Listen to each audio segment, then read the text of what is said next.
Ken, have a seat. It's so great to see you. Thanks so much for coming here this morning. It's great to be here. So let's just jump right in. Merck has had a really great run for the past several years in terms of its stock price. And I'm wondering how much of that has to do with reaping the fruits of the R&D and innovation that the company has been doing during your tenure over the past several years. Well, it has everything to do with it. I always say that our stock price, first of all, is the lagging indicator. The leading indicator is how well we're doing in terms of innovation and how many lives are we affecting positively.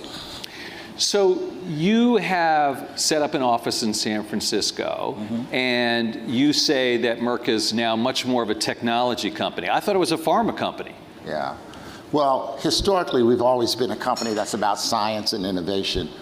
Given what's happening now in technology, the opportunities that we have around data analytics, coupled with the traditional work that we do in biology and chemistry and those physical sciences, has transformed our opportunity to bring forward medically important products.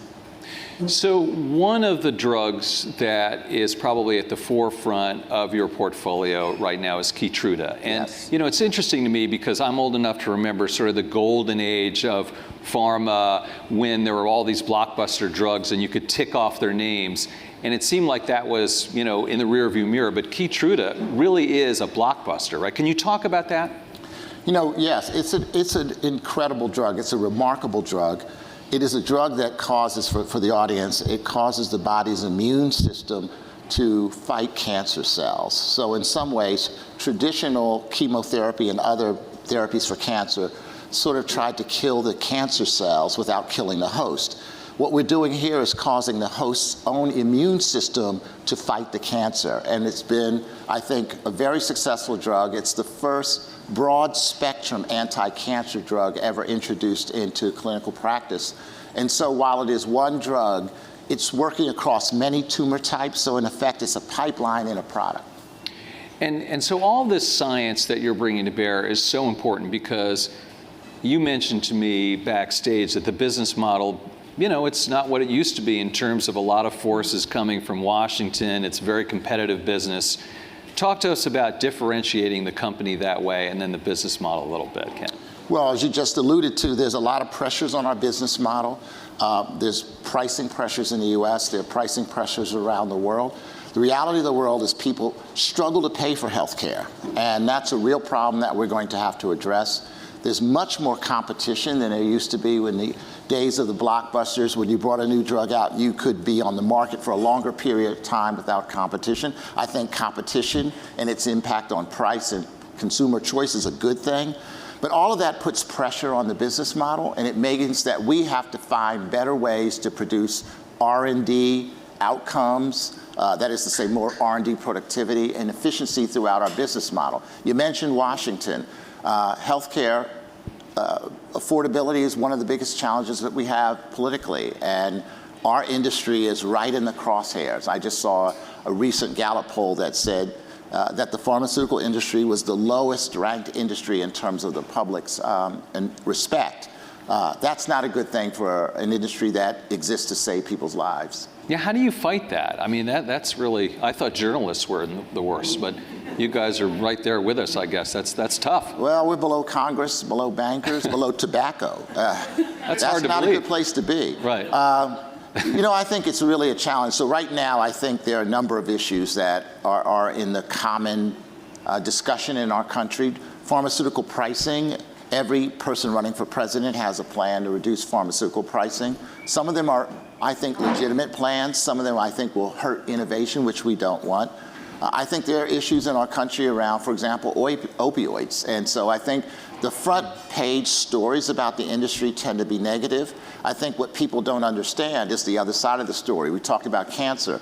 So now with our drug, Keytruda, used with the standard of care, if you're a newly diagnosed person with lung cancer, non-small cell lung cancer, which is 85% of lung cancers, we will reduce your risk of dying by 50%.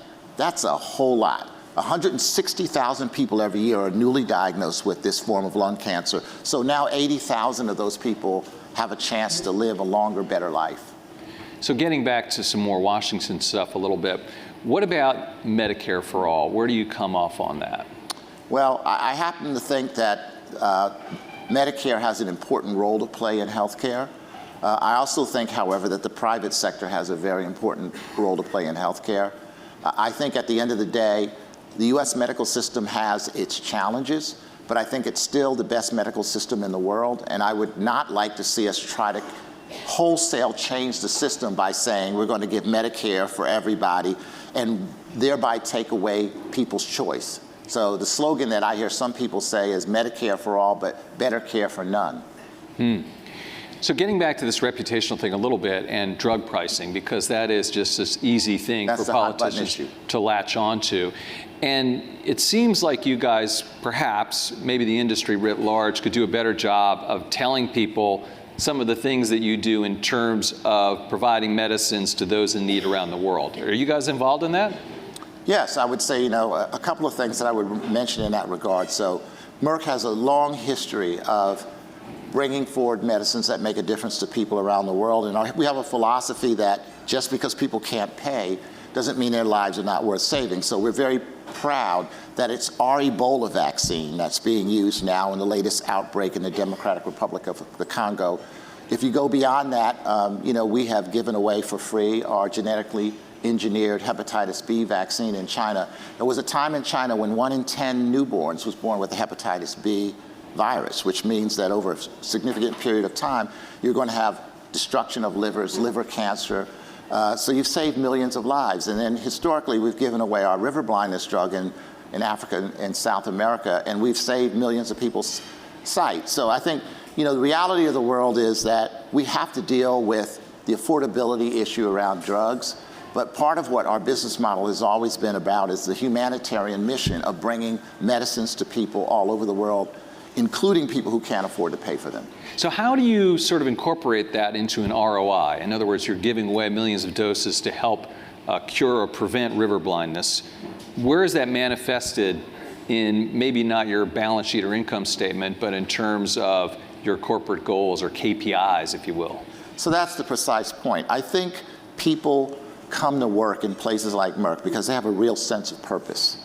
And so if you want to draw a direct line between the drugs we give away, the vaccines we give away, and ROI, that's not as easy to do. But I think it's pretty clear that at the end of the day, for a company like Merck, what allows us to compete over the long term, and we're 130 years old now, is the quality of the people in the company, particularly the scientists.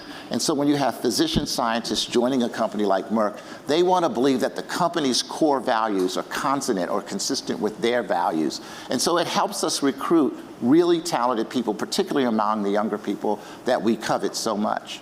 Now let's talk about the younger people, because the theme of the event is generational opportunities. And so tell us about how you address the generational differences when it comes to various constituencies. Let's start with employees. I mean, young people jump around now and change jobs more often. How do you attract and retain them? Well, I think it comes down to sense of purpose.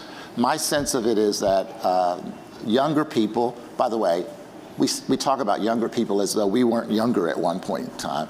I can tell you that when I was young, and I was young 50 years ago, I actually cared about purpose then too. So right. I don't think that's a new thing. I always hear people say, younger people want a sense of purpose. Right. I'm glad they do. And what I think we offer in a company whose salient purpose is to alleviate human suffering on a grand scale, that's a pretty good purpose to show up for work every day on. And so for us, one of the most important things that we offer is that sense of purpose.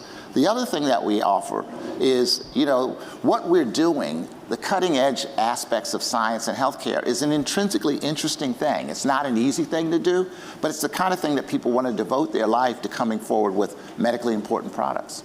What about young people, Ken, in terms of being customers? Are they different now than previous generations?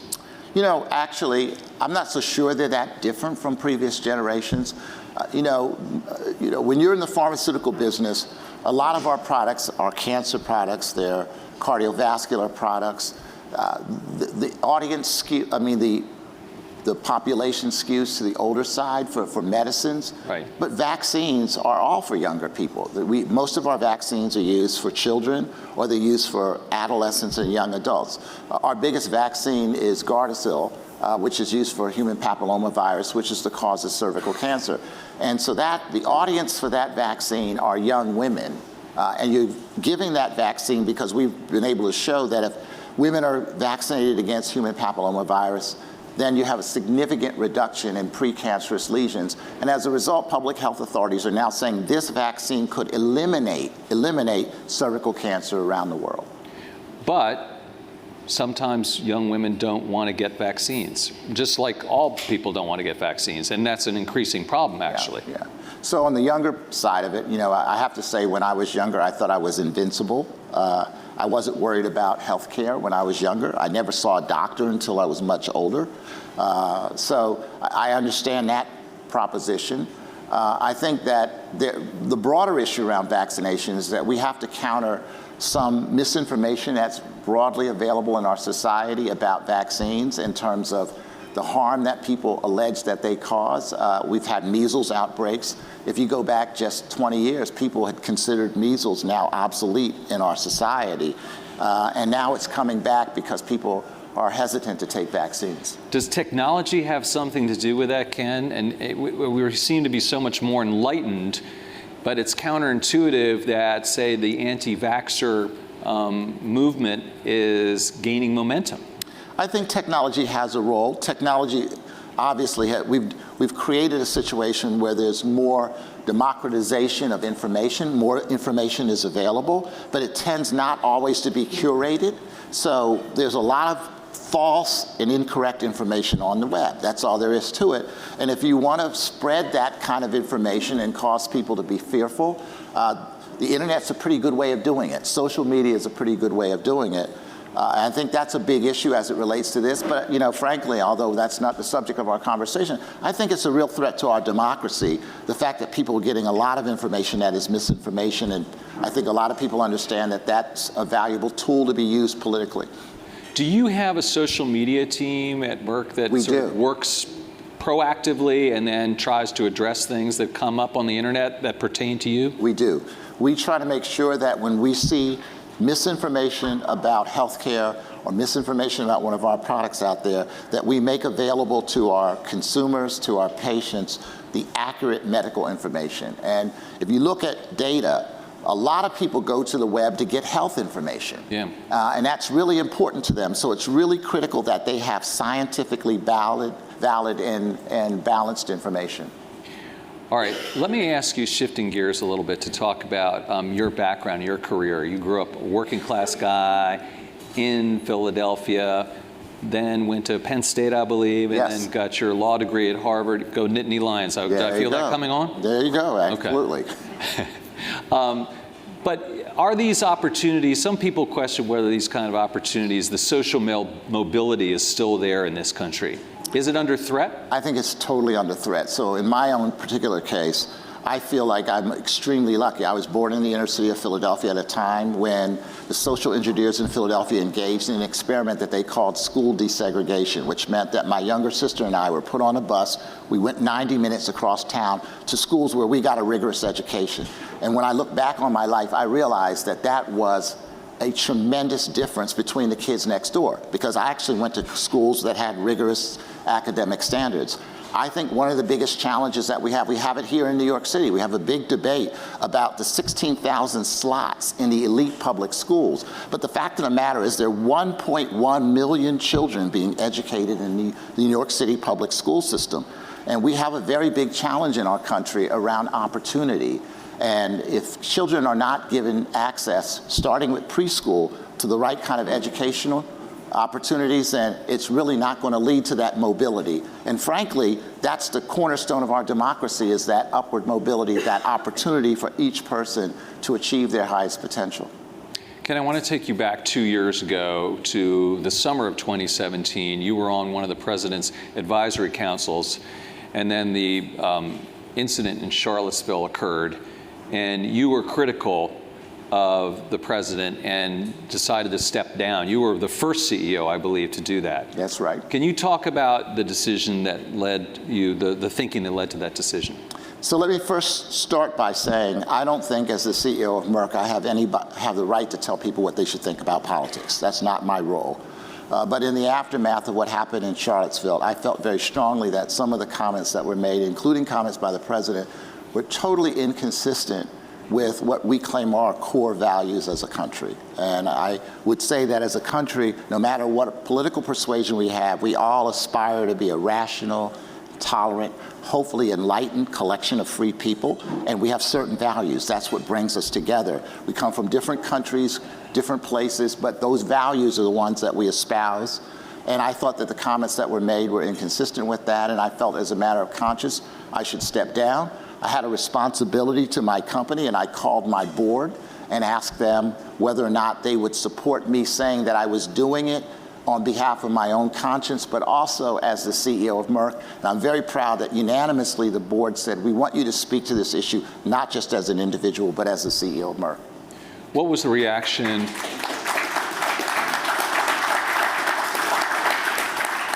You see what the reaction was here. What was the reaction like at Merck and amongst colleagues, people that you talked to? Were people against it? Did people criticize? Well, the president reacted immediately. Yeah. But beyond that, I think most of our employees, no matter where they stood politically, supported what we did because we didn't see this as a political issue. We thought this was an issue that goes, again, to our basic values as a country. I think in the business community, there were mixed views. I think, among other CEOs, I think other CEOs might have had a different point of view about whether it was better to stay in the council and engage. I happen to feel that just as a personal matter of conscience, that I couldn't remain. Right, and it continues a little bit. I heard the president was blaming the pharma industry for the impeachment proceedings recently. I read that. I'm not sure what that was about. I'm not sure either. So let me ask you a little... Mark Twain had a quote in the 1800s. He said, and I'm not relating this to any particular person's comment, but back in the 1800s, Mark Twain said, a lie can travel halfway around the world while the truth is putting on its shoes. And there were no social media in the 1800s. So I think it's really important for us as citizens in this country to think deeply about the issues that we face. We have major issues in our country today. And I think the fact that we are often looking at tweets or social media comments, I would hope that we would try to come together as a nation and try to see where our commonality is. I want to ask you maybe a giant question, which is, how do we fix our healthcare system? What's wrong with it, and how do we fix it? Small little thing. Okay. So let me start by saying that whenever I'm asked a question like, how do you fix healthcare or how do you fix public education, I just want to be clear. Anybody who gives you a facile answer is making it up. This is an extremely complicated issue. But what I will say about the solutions is I think any solution to the healthcare problems has to start with what's right for patients. Right? It's an extremely complex system that has grown up over a long period of time. And again, I think it's a cop-out to say, here are the 2 or 3 things that we need to do. But I do think we could talk about the solutions around a value set. I think it's important to protect innovation. I think it's important to make sure that patients have access to the medicines and the interventions they need. And finally, can the board of Merck, I think, just change the rules regarding age of the CEO so that allows you to stay on a little bit longer?